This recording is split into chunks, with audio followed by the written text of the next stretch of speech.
হার মেনে নেওয়ার নাম জীবন নয়, লড়াই করে বেঁচে থাকার নামই জীবন।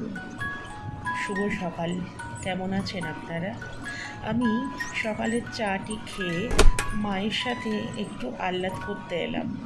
মা বেচারা এই গরমে রান্নাতে ব্যস্ত। তারপর ছাদে এলাম আমার লারা রানীকে নিয়ে।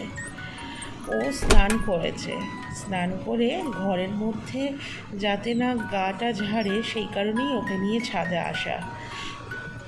এসে থেকে ছাদে বদমাইশি করছে, একবার এদিকে ছুটছে একবার ওইদিকে ছুটছে, ইচ্ছে করে করে এই বদমাইশিগুলো করে।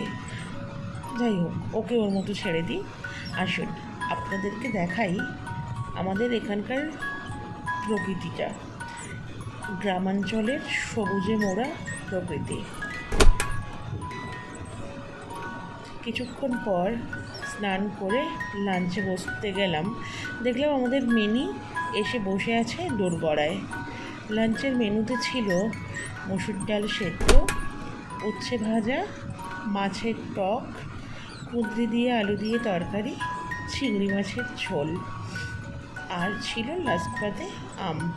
বেশ জমিয়ে সানডে লাঞ্চটা সারলাম।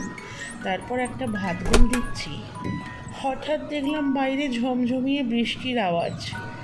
কতদিন পর বৃষ্টি দেখলাম, প্রাণটা জুড়িয়ে গেল।